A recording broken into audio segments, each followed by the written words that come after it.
Big Boss season 7 weekend episode, Sunday episode.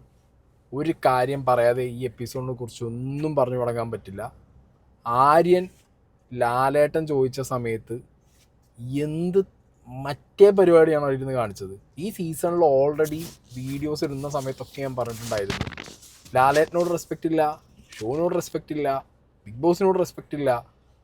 ഒരു രീതിയിലും അവിടെയുള്ള ഓൾമോസ്റ്റ് എല്ലാവർക്കും ഉണ്ട്, പ്രത്യേകിച്ച് ആര്യന് ഒരു തരത്തിലും എന്തില്ല, ഒരു റെസ്പെക്ട് എന്ന് പറഞ്ഞ സാധനം ഇല്ല. ക്രഡ്ജ് പോലെയാണ് ആര്യന്. ഇന്നലെ ആര്യനെ ഇട്ട് വറുത്ത് നിലപാട് എന്ന് പറഞ്ഞ് പരത്തി വിട്ടതാ. ദാറ്റ് മീൻസ് അവിടെ ഒറ്റ ദിവസമാണ് 2 ഷൂട്ട് നടക്കുക. ഒന്ന് Saturday episode, Sunday episode. So Saturday episode ഇവന് കണക്കിന് കിട്ടി. ഇവൻ്റെ മനസ്സിനകത്ത് ഇതുണ്ട്. മോഹൻലാൽ എന്ന് പറഞ്ഞ ഈ മനുഷ്യനെ ലാലേട്ടൻ തന്നെ ചോദിച്ചു അല്ലേ, നീ എന്നെ ഊരിയതാണോ എന്നാ ചോദിച്ചത്. ഷോക്കായി അവിടെ. മൂപ്പര് സൈലന്റ് ആയി പോയി. കാരണം മൂപ്പര് ഒരിക്കലും എക്സ്പെക്ട് ചെയ്യുന്നില്ല. ഇവൻ മനഃപൂർവ്വമാണ് അത് കാണിച്ചതെന്നുള്ളത് അവന്റെ ബോഡി ലാംഗ്വേജും അവന്റെ വർത്താനത്തൊന്നും അത് മനസ്സിലാവുന്നുണ്ട്. ഇങ്ങനത്തെ ഒരുത്തൻ ആ ഷോയിൽ നിൽക്കാൻ ഞാൻ പറയാലോ, ഈസ് നോട്ട് ഡിസേർവിങ് സീരിയസ്ലി. കാരണം ആ ഷോന്റെ ഏറ്റവും ഇപ്പൊ ഞാൻ പറയുമ്പോൾ ബിഗ് ബോസ് എന്ന് പറയുന്ന ഒരു ആസ്പെക്ട് നമുക്ക് ലാലേട്ടനാണ്. ആ മനുഷ്യൻ ഇന്നിട്ടും അവിടെ നിന്നിട്ട് ഓൻ ചോദിച്ച ചോദ്യത്തിന് കൃത്യമായി ഉത്തരം കൊടുത്തു. അതാണ് മോഹൻലാൽ, അതാണ് ആ മനുഷ്യന്റെ ക്യാരക്ടർ. അല്ല, അതുകൊണ്ടാണ് ഇവൻ പാവങ്ങളുടെ രൺബീറായിട്ട് അവിടെ ഇരിക്കുന്നതും ലാലേട്ടനായിട്ട് സ്റ്റേജിൽ പാവങ്ങളുടെ അല്ല, മീഷോ രൺബീർ. ഇവൻ അഹങ്കാരമാണ്. ഇവനെ വെളുപ്പിക്കാൻ ഇനി വേറെ കുറെ ടീം വരും, വന്നാലൊരു വിഷയമല്ല. ലാലേട്ടൻ ഫാൻസിന് അത്ര വരില്ലല്ലോ വെളുപ്പിക്കൽ ബാക്കി ടീംസ്. അല്ല, ഇവൻ ആ വീട്ടില് സംസാരിക്കാൻ ഒരുമാതിരി വിഡ്ഢിത്തരങ്ങളും പരിപാടികളൊക്കെ അല്ലേ കാണിച്ചു. വിഡ്ഢിത്തരങ്ങളല്ല, അഹങ്കാരത്തിന്റെ ഏറ്റവും പീക്കിൽ വന്നു. ഞാനാണ് വിഡ്ഢിയായി മാറുകയാണ് സാധാരണ. ഞാനാണ് മെയിൻ. അല്ല, ഇപ്പൊ തന്നെ ലാലേട്ടനോട് പറഞ്ഞ സാധനം നിങ്ങൾ നോക്ക്. ഓനെന്താ അത്ര ബോധമില്ലേ? ഓൻ കുളിക്കാൻ പോകുമ്പോൾ മാത്രമല്ല, പെടുക്കാൻ പോകുമ്പോഴൂടി വെച്ചോ, പെടുക്കാൻ പോകുമ്പോഴൂടി തൊപ്പിട്ട് വെച്ചിട്ടാണ് പെടുത്തോ. അത് നല്ലതോ. കുളിക്കും പെടുക്കാൻ പറ്റുമോ, കെടുക്കും. എന്താ പറയുക, ഒരാളെ കളിയാക്കാണ്, ഒരാളെ കളിയാക്കിയതാണത്. അത് ലാലേട്ടന് മനസ്സിലായോണ്ടാണ് ലാലേട്ടൻ ചോദിച്ചത് നീ എന്നെ ഊരാണോ എന്നുള്ളത്. ആ മനുഷ്യന്റെ ക്വാളിറ്റി കാരണം പ്രത്യേകിച്ച് വേറെ ഒന്നും പറഞ്ഞില്ല. ഇത് വല്ല മറ്റേ സൽമാൻ ഖാന്റെ ഹിന്ദി ബിഗ് ബോസ് ആണെങ്കിലല്ല, കഴുത്തിന് ഇങ്ങനെ തൂക്കിട്ട് അറ്റാറ പുറത്തേക്ക്. ഞാൻ പറയുന്നില്ല, എടാ അതാ പറഞ്ഞേ. ഓൻ ചോദിച്ച ചോദ്യം തീട്ട ചോദ്യമാണോ ഓൻ ചോദിച്ചത്. അത് ഓന്റെ ഭാഷയാണ്, മനസ്സിലായില്ലേ? ഇന്നലത്തെ എപ്പിസോഡിൽ ഓന് കിട്ടിയതിന് പിന്നെ ആ സാധനം മൊട്ട തലേന് കിട്ടിയതിനോ എപ്പിസോഡിന്റെ ലാസ്റ്റ് പറഞ്ഞ കേട്ടോ, ഇത് എനിക്ക് അവൻ തന്നു. ആരാ അവൻ? ബിഗ് ബോസാ. അവന്റെ ഒരു മൊട്ടാണ്. അപ്പൊ ബിഗ് ബോസിനാണോ പറയുന്നത് അവന്റെ ഒരു മൊട്ടാന്ന്? ഞാൻ പറയുമ്പോ ഈ ഒരു എൻറ്റയർ സീസൺ ഇവൻ നിക്കുകയാണെങ്കിൽ അടുത്ത ആഴ്ച നിക്കോ ഇല്ലെന്ന് എനിക്ക് ഒരു ഉറപ്പുമില്ല. ഇവൻ ഈ പോക്കാണെന്നുണ്ടെങ്കിൽ കഴിഞ്ഞ് ഇവൻ ഈ എൻറ്റയർ സീസൺ ഈ മൊട്ട തലയിൽ വെച്ച് നടക്കണം, ഈ കാണിച്ച വൃത്തിയേട്. അല്ലെങ്കിൽ മാപ്പി എന്താ പറയുക, കുളിക്കുമ്പോ വെക്കുമ്പോ മോനെ നീ അതിന് കുളിക്കാറുണ്ട്, പിന്നെ മാപ്പി വെച്ചേ പറ്റൂടാ. അല്ല എന്ത് പരിപാടിയാ? പിന്നെ അവിടെ മറ്റേ കത്തി എടുത്തിട്ട് വെട്ടിയവനാ. അല്ല, ഇവന്റെ ഈ ഒരു സംശയമൊക്കെ വെച്ചിട്ട് ഇവൻ വിശക്കുമ്പോ അത് പൊരിച്ച് തിന്നോന്ന് എന്റെ പേടി. മുട്ടയല്ലേ? മുട്ടയതുകൊണ്ടേ. അല്ല, ഞാൻ വേറൊരു കാര്യം ആലോചിച്ചത്, മുട്ടയതുകൊണ്ട് ഞാൻ പറയണില്ല. അത് ഞാൻ വീഡിയോയില് ഞാനത് പറയണില്ല.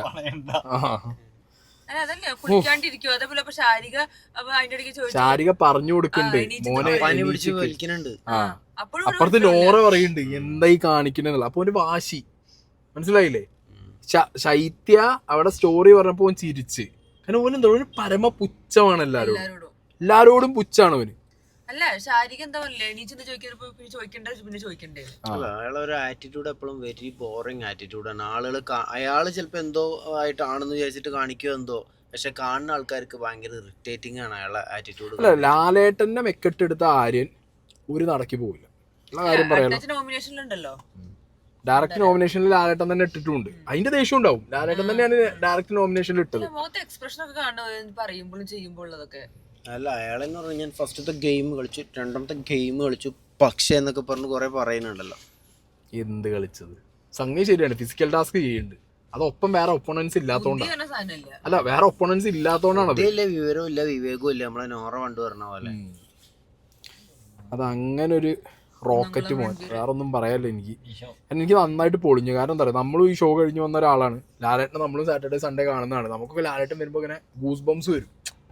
അത്രയും ആ മനുഷ്യനെ കാണാൻ നമുക്ക് അത്രയും ഇതാണ്. മലയാളികൾ ഇത്രയും റെസ്പെക്ട് ചെയ്യണ ലാലേട്ടനെ ഇയാള് എന്താ പറയാ ലാലേട്ടന്റെ അച്ഛനായിട്ടൊക്കെ നിന്ന് സംസാരിക്കുമ്പോഴേ ഇതിനുള്ളത് ബാക്കി ഒന്ന് ലാലേട്ടൻ ഫാൻസ് കൊടുക്കേണ്ടവന് കൊടുത്തോളൂ, ബാക്കി ഒന്ന് ഇട്ടിക്കോളൂ. ഒന്ന് നീച്ച് നിക്കാൻ പോലും ഒരു വയ്യ. കഴിഞ്ഞിട്ട് നീച്ചെന്നൂടെന്നൊക്കെ പറഞ്ഞപ്പോ ഒരു ആറ്റിറ്റ്യൂഡ് ചോദിക്കണ്ടോ മാസാണോ വിചാരം. ഓപ്പിലെ ഊള പറയുന്നില്ല. അതെ, പിന്നെ അത് സപ്പോർട്ടയാണ്. ആ മുട്ടേന്റെ ഒപ്പം നാട് സപ്പോർട്ടേയും വെച്ചോ, മുട്ടയും പഴം ഞാൻ പറയുന്നില്ല. ഓക്കെ, അത് വിടാം. അത് ഇതെന്താ പറയുക, എനിക്ക് ഇത്രയെങ്കിലും പറഞ്ഞെങ്കിൽ എനിക്കത് അറിയാം. എനിക്ക് സത്യം പറഞ്ഞാൽ അറിയാമായിരുന്നു, ഞാൻ പറയാതിരിക്കുന്നത് എൻ്റെ മാന്യത അടക്കട്ടെ. പിന്നെ ഇനി അടുത്ത പരിപാടി, ഈ ഒരു എപ്പിസോഡിൻ്റെ മൊത്തത്തിൽ നോക്കിക്കഴിഞ്ഞാൽ നമ്മൾ എക്സ്പെക്ട് ചെയ്ത കുറച്ച് സാധനങ്ങളുണ്ട്. ആ കൂടോത്രത്തിൻ്റെ ഐറ്റമൊക്കെ ചോദിച്ചിട്ടുണ്ട്, പക്ഷെ കുറച്ച് ലൈറ്റായിട്ടാണ് ചോദിച്ചല്ലേ. അവർ തമ്മിൽ അടുപ്പിക്കാത്ത രീതിയിൽ വേണമെങ്കിൽ തമ്മിൽ അടുപ്പിക്കാൻ ആ വീഡിയോ കാണിച്ചു കൊടുക്കാമായിരുന്നു. ശരത്തും ശൈത്യയും മാക്സിമം അങ്ങോട്ടും ഇങ്ങോട്ടും അഡ്ജസ്റ്റ് ചെയ്ത് പിടിച്ച ആ സാധനം, ഇല്ലെങ്കിൽ കയ്യിന്ന് പോവും. അനുമോക്കെങ്ങാനും വീഡിയോ ഇട്ടിട്ട് ശരത്തിന്റെയും ശൈത്യന്റെയും വർത്താനം കാണിച്ചു കൊടുത്തിരുന്നെങ്കിൽ അനുമോള് ഇതുവരെ ചെയ്തിട്ടില്ലെങ്കിൽ ഇനി ചെയ്യും കൂടാതെ ആ രീതിയിലാണ് ഇവരവിടെ ഇരുന്ന് സംസാരിച്ചുകൊണ്ടിരുന്നത്. അങ്ങനെ ആ സാധനം ചോദിച്ചു. പിന്നെ ഷാനവാസിന്റെയും അക്ബറിന്റെ ഐറ്റം, ശരിക്കും ഷാനവാസിന്റെ അക്ബറിന്റെ മാത്രല്ല, ഈ ഒനീൽ പറഞ്ഞ വൃത്തിയോടും ചോദിക്കണ്ടേ അല്ലേ? ഒനീർ ഈ പറഞ്ഞ ഗിസേലിനെ ഇവൻ കയറി ടാസ്കിനിടെ പിടിച്ചു എന്ന് പറഞ്ഞ സാധനം പറഞ്ഞ നടക്കണ്ടല്ലോ, അതും ചോദിക്കേണ്ടിന്നു ശരിക്ക്. പിന്നെ ഷാനവാസിന്റെ ഒരു വൃത്തികെട്ട ഗെയിമാന്നുള്ളത് ഇനിയെങ്കിലും ആര് മനസ്സിലാക്കണം. ഈ വർത്താനം ഷാനവാസ് അത് മനസ്സിലാക്കണം. അത് മനസ്സിലാക്കാൻ വേണ്ടിയിട്ടാണ് ലാലേട്ടൻ അത് അവിടെ ചോദിച്ചിട്ടുള്ളത്. ഈവൻ അക്ബറിനാണെങ്കിലും അത് അലാമിംഗ് ആണ്. ബാക്കി പിന്നെ കളിക്കുന്നത് അപ്പാനിക്കൊരു സാധനം, അക്ബറിനൊരു സാധനം. അതെന്താ അറിയോ, അത് ചിലപ്പോ ഒരു വൈൽഡ് കാർഡൊക്കെ കേറുമ്പോണ്ടല്ലോ ഷാനവാസിന് തിരിച്ചു കിട്ടും. അത് തിരിച്ച് ഷാനവാസിന് കിട്ടുമ്പോ ഷാനവാസിന് ആ പണി ഷാനവാസിനാണ് മനസ്സിലാവും. ഷാനവാസിനെ എതിർത്താരും ഗെയിം കളിക്കുന്നത് പേടിയായിട്ടാണ് എനിക്ക് തോന്നുന്നത്. ഇങ്ങനത്തെ കവചങ്ങൾ അതിന് സദാചാര കവചം, സദാചാര പേടിയാണല്ലോ. ഇങ്ങനത്തെ ഒരു സാധനം വരുമ്പോ ഇനി അത് പുറത്തു പോയാൽ എങ്ങനെയാവുന്നുള്ള പേടിയിലോണ്ട് ഉണ്ടാതിരിക്കും. അപ്പൊ അയാൾക്ക് വേറെ ആൾക്കാരുടെ അല്ല, അവർക്കത് പറയാനും വയ്യ. അവരുടെ സ്റ്റാൻഡേർഡ് വെച്ചിട്ട് അവർക്ക് വേറെ ആളുടെ മേത്ത് സദാചാരം കാണാനും വയ്യ. അതുകൊണ്ട് ഒരു ഇതേ സാധനം ഇനി അക്ബറും ഒനീലും, അക്ബറല്ല ഷാനവാസും ഒനീലും തെറ്റിക്കഴിഞ്ഞാൽ അവരെ അടിക്കും. ഒനീൽ ആ സ്റ്റാൻഡേർഡാണ്, ഒനീൽ അത് തിരിച്ചു കൊടുക്കും. ആ ലെവലാണ് ഒനീലിൻ്റെത്. ഉറപ്പല്ലേ? അക്ബർ പടച്ചോനെ വിളിച്ച് ഞാനിതെന്താ കേൾക്കണെന്നുള്ളത്. പിന്നെ അവിടെ വേസ്റ്റ് ക്യാപ്റ്റൻ ഓബിയസ്ലി അറിയാം. ഈ 3 ആഴ്ച എടുത്ത് നോക്കിയാലും ഇവൻ തന്നെയാണ്, ഒരു മാറ്റവും ഇല്ല. ഏറ്റവും മോശം ക്യാപ്റ്റൻ ഇവനാണ്. ഒന്നും ഇവന്റെ സിറ്റുവേഷൻ ഇവന് ഹാൻഡിൽ ചെയ്യാൻ പറ്റിയില്ല. രണ്ടാമത് ഇവന് അഹങ്കാരം, ഇവനാണ് മെയിൻ എന്നുള്ളൊരു അഹങ്കാരം. അതെ, അതൊരു സൈഡിൽ കൂടി ഇനി ഓൻ്റെതായ ന്യായീകരണങ്ങൾ പലതും വരും. ഇനി ഓന് മറ്റേ അപ്പാനീനെ പറ്റി പറയുന്നത് തന്നെ കേട്ടില്ല നിങ്ങള്. ഒരു ഞാനാണെന്നുള്ള ഭാവത്തിന്റെ മുകളിൽ മാത്രം പോകുന്ന എപ്പോഴും ഇവനൊക്കെ എന്താ പ്രശ്നം എന്ന് വെച്ചിട്ടുണ്ടെങ്കിൽ ഒരുപാട് വലിയ റേഞ്ചിൽ എത്തിക്കഴിഞ്ഞാൽ ലാലേട്ടന്റെ പോലെ ഓട്ടോമാറ്റിക് ആയിട്ട് അങ്ങനെ ഒരു സംഭവം മനസ്സിൽ വരും. അതായത് ഒരു ബഹുമാനം ഇപ്പൊ കാണിക്കുന്നുണ്ടല്ലോ ഇപ്പൊ ലാലേട്ടന്റെ ക്വാളിറ്റി. ഒന്നും ഇല്ലാത്ത ആൾക്കാർക്കും ആവാനുള്ള ഒരു ആഗ്രഹം ഉണ്ടാവും. ഇതുപോലെ എന്തെങ്കിലുമൊക്കെ ചെറുതായി ആവുമ്പോഴേക്കാണ് ഈ പ്രശ്നം വരുന്നത്.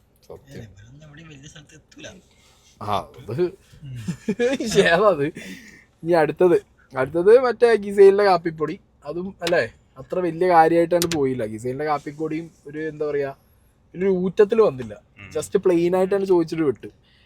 പിന്നെ അക്ബറിന്റെ പാട്ട്, അക്ബറിന്റെ പാട്ട് അടിപൊളി, ഒരു രക്ഷയില്ല. അത് അല്ല, ഇത് എന്താ പറയാ, ഇത് കുറെ ഈ പാട്ട് എടുത്തിട്ട് റാപ്പ് ആക്കുന്ന ടീംസ് ഇല്ലേ, അവർക്കുള്ള കുറെ ഐറ്റം ഉണ്ട് അതിനകത്ത്. അതെ, അത് നല്ല അടിപൊളിയായിട്ട് കിടിലനായിട്ട് എന്ത് ചെയ്തിട്ടുണ്ട്, ആ റാപ്പ് ചെയ്തിട്ടുണ്ട്. പിന്നെ ഓരോരുത്തർക്ക് ഈ മുട്ട വെക്കാൻ വേണ്ടിട്ട് അവരുടെ ബോർഡ് കൊടുന്ന് ടിക്ക് മാർക്ക് ഇട്ട് കുറെ കറക്റ്റ് ആണ് അല്ലേ.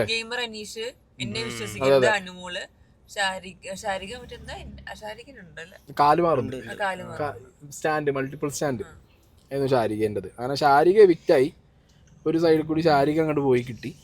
അത് നമ്മൾ പറഞ്ഞ പോലെ തന്നെ അല്ലേ, രാവൻ സരിക ഷാരിക ഇങ്ങനെ തന്നെ. ഇതിൻ്റെ പാറ്റേൺ ഇങ്ങനെയാണ്. ഞാനിപ്പോൾ ഇവൻ ഈ ലാലേട്ടനോട് കാട്ടിയെന്ന് വെച്ചിട്ട് ഞാൻ എക്സ്പെക്ട് ചെയ്യുന്നത് ഈ അഹങ്കാരി നിൽക്കണം എന്ന് എനിക്ക് തോന്നുന്നില്ല കേട്ടോ. എനിക്കൊരു താല്പര്യം. കാരണം ഇവന് ഗെയിം കളിച്ച് മാത്രം നിൽക്കാനുള്ള ഒരു ക്വാളിറ്റി നോക്കി കഴിഞ്ഞാൽ നടക്കില്ല. അങ്ങനെ പറയലില്ല, അല്ല പറയാനൊരു കാര്യം. കാരണം ലാലേട്ടനാണ് ആ ഷോ. ബിഗ് ബോസ് പറഞ്ഞ ഷോ എന്ന് പറഞ്ഞാൽ മലയാളികൾക്ക് അത് മോഹൻലാലാണ്. ആ മനുഷ്യനോട് ഇത്രത്തോളം വൃത്തിയോട് കാണിച്ചിട്ട് പിന്നെ എന്തിനാണ് അവിടെ ഇരിക്കുന്നത്? ഇതിന്റെ റേറ്റിംഗ് ഒക്കെ നോക്കിയാൽ തന്നെ അറിയണ്ടാവും. ലാലേട്ടൻ വരുന്ന എപ്പിസോഡിന്റെ റേറ്റിംഗ് അത് വേറെ തന്നെ ആയിരിക്കും. അതിന്റെ വ്യൂവർഷിപ്പ് നോക്കി, ലാലേട്ടന്റെ പ്രമോന്റെ വ്യൂവർഷിപ്പ് മില്യനാണ് പോയിക്കൊണ്ടിരിക്കുന്നത്. ഇതുവരെ അങ്ങനെ സംസാരിച്ചില്ല. ഞാൻ അതിന്റെ പ്രതിഷേധമായിട്ടെങ്കിലും നിങ്ങൾ ആരും അയാൾക്ക് വോട്ട് ചെയ്യരുതെന്ന് ഞാൻ പറയുന്നത്. ഭയങ്കര മോശം എന്ന് പറഞ്ഞാൽ ഭയങ്കര മോശമാണ് കാണിച്ചിട്ടുള്ളത്. എമ്മാതിരി ഡിസ്റെസ്പെക്റ്റാ ചെയ്തിട്ടുള്ളത്. പിന്നെ ഭയങ്കര മോശം ആറ്റിറ്റ്യൂഡ് എന്നൊക്കെ പറഞ്ഞാൽ നമ്മളിത് മൊബൈലിലാ കാണും, എന്നിട്ട് പോലും നമുക്ക് ലാലേട്ടൻ ഒരു റെസ്പെക്റ്റിലാണ് നമ്മളിത് കാണുന്നത് പോലും. സാറ്റർഡേ സൺഡേ എപ്പിസോഡിൽ ലാലേട്ടൻ എക്സ്പെക്ടേഷനിൽ വന്നില്ല എന്ന് പറഞ്ഞിട്ട് നമുക്ക് സങ്കടമാണ്. എന്നാലും ആ മനുഷ്യനോട് സ്നേഹമുള്ളൂ. ഇതൊരുമാതിരി മറ്റോടത്തെ പരിപാടി കാണിച്ചു, മറ്റേ ഫ്രീസ് ആയി പോയി അതിനകത്ത്. ഒരിക്കലും പ്രതീക്ഷിക്കില്ലല്ലോ ഒരു കണ്ടസ്റ്റന്റ് ഒരിക്കലും ഇങ്ങനെ പറയുന്നുള്ളത് പ്രതീക്ഷിക്കില്ലല്ലോ. അതെ.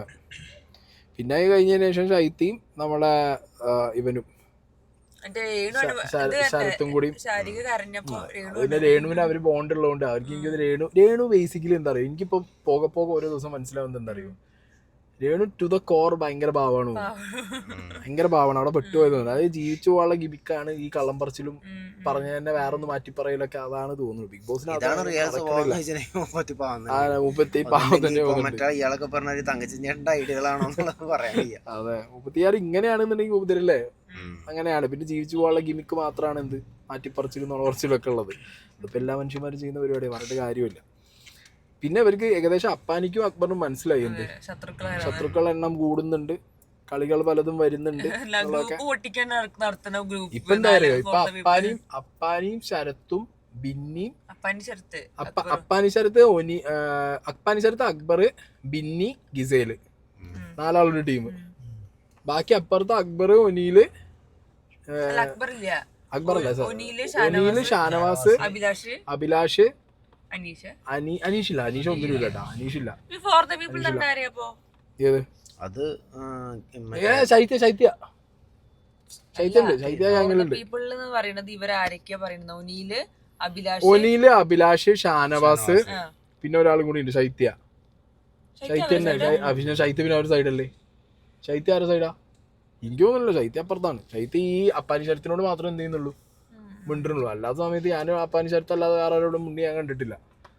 അതിനിടയിൽ ഒറ്റയും തെറ്റിയായിട്ട് നടക്കുന്നവരാണ് രേണു. പിന്നെ ഗ്രൂപ്പും ഇല്ല, ഒന്നുമില്ല.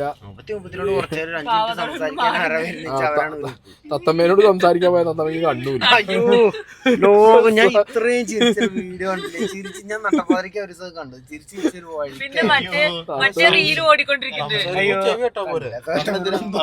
വിചാരിച്ചിട്ട് പാവം എടാ പാവല്ലടാ, എന്തേലും വർത്താനം പറയാൻ. അയ്യോ എന്റെ തത്തമ്മൻ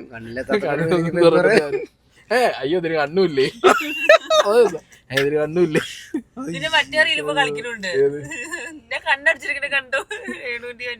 ഹാപ്പി ബർത്ത്ഡേ നൂറ. നൂറാന്നോ? ആദില അല്ല ആദില, സോറി ഞാൻ ഫോട്ടോ ഉണ്ട്. ഓ ടിക്കത്തെ ബട്ടർഫ്ലൈ. Happy birthday Adila. അവർക്ക് ഇപ്പൊ ഷാനവാസ് അന്ന് ഇട്ട് കൊടുത്തവർക്ക് ഇപ്പളാ പൊട്ടണേ ഫാമിലിന്റെ കാര്യം.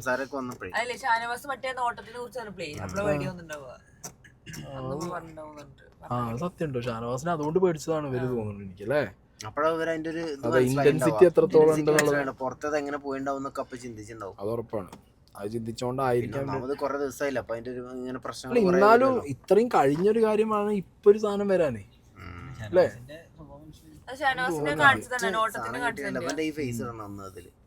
ആരിന്റെ അല്ലേ ഇതിൽ സ്ക്രീനിലൊരു ആരിന്റെ ഫേസ് ഉണ്ട്.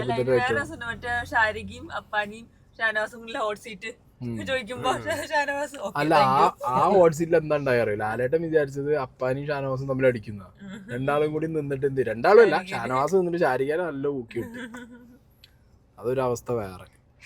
എന്താണെങ്കിലും ഇനിയിപ്പോ നാളെ അറിയാലേ ഇപ്പൊ മുട്ട തലയിൽ വെച്ച് ഇനി എന്തൊക്കെ കാണിച്ചു കൂട്ടുന്നുള്ളത്. ഇവന്റെ ഭംഗിക്ക് എന്തെങ്കിലും പ്രശ്നം പറ്റുമെന്നൊക്കെ ചോദിച്ചിട്ടുണ്ട്. എന്തായാലും മുട്ട അടിക്കാൻ പറ്റിയില്ല, മുട്ട തലയിലേക്കാൻ പറ്റിയല്ലോ. ജിസേലിന് മനസ്സിലായപ്പോ തന്നെ ബിന്നി പറഞ്ഞത് കേട്ടില്ലേ. ബിന്നി അവിടെയാണ് ഞാൻ തമ്മിലുള്ള ഫ്രണ്ട്ഷിപ്പ് കൊണ്ടാണ് ജിസേലിന് ശ്രദ്ധിക്കാതിരുന്നുണ്ടാവുക. ഇന്നിപ്പോ ഇത്രയും കാണുമ്പോ മനസ്സിലാവുന്ന രീതിയിൽ ജിസേല് ഭയങ്കര ബുദ്ധിയുള്ള കുട്ടിയാ. നല്ല രീതിയിൽ ഗെയിം അവിടുന്ന് കളിച്ചു വന്നതാ. പല റിയാലിറ്റി ഷോ പങ്കെടുത്തതാ. സാറ്റർഡേ സൺഡേ എപ്പിസോഡ് കഴിഞ്ഞപ്പോ ഇസേലിന് മനസ്സിലായി ഇസേല് കരുവേപ്പില തട്ടണ മാതിരി ഇങ്ങനെ എടുത്ത് കളയും. അടുത്ത ആഴ്ച മുതൽ നോക്കിക്കോളി ഗിസൈലിന്റെ 7 അയൽവക്കത്തെ ആര്യനെ ഗിസൈൽ അടുപ്പിക്കൂല. വേണമെന്നുണ്ടെങ്കിൽ അപ്പുറത്തപ്പുറത്തും വേണ്ടി ഇവന് ഇട്ടും കൊടുക്കും. അതും ചെയ്യും, അത് ഉറപ്പാണ്. അല്ല ഇത് എന്ന് പറഞ്ഞിട്ടില്ലേ മറ്റേ ഇമ്മച്ചുവറിന്റെ കാര്യം അല്ല ബിന്നി പറഞ്ഞിട്ടില്ല ഫ്രം ദ ഡേ വൺ. ശരിക്കും അത് തന്നെയാണ് കറക്റ്റ്. അതിനാണ് correct. From the day one task കളിക്കാറുണ്ട്, ഫിസിക്കൽ ടാസ്ക് കളിക്കും, അത്രേ ഉള്ളൂ. അല്ല പിന്നെ മറ്റേ 10,000 രൂപന്റെ അത് കാര്യം എനിക്ക് പഞ്ചാബിന്റെ സംഭവങ്ങളൊക്കെ അറിയാം. പക്ഷെ അവൻ 10,000 രൂപയ്ക്ക് പിന്നെ ആ പപ്പേന്റെ ആ മുടി ഷേവ് ചെയ്യാൻ അതൊക്കെ എല്ലാം അവിടെ പറഞ്ഞത് കേട്ടില്ലേ, ഞാൻ റിലീജിയൻ വെച്ചും കളിക്കും, അതെ അത്രേ ഉള്ളൂ അവന്റെ ക്വാളിറ്റി. എന്തായാലും ഇവനോട് പറയടാ മോനെ, മുട്ട എന്തായാലും തല മുട്ട അടിക്കാൻ പറ്റിയില്ല, വീണ്ടും പറയണം ഈ തലയിൽ മുട്ട വെച്ച് നടക്കടാ. അതെ, ഇപ്പൊ എന്തായാലും കഴിഞ്ഞല്ലേ, എപ്പിസോഡ് തീർത്തിരിക്കുകയാണ്. ഇവനെ 10 പറയണമെന്നുണ്ടായിരുന്നു ആര്യനെ കണ്ട കലിപ്പില്. ഉറക്കത്തിനൊരു സുഖം സത്യം, എനിക്ക് ഒരു മനസ്സമാനം കിട്ടില്ല.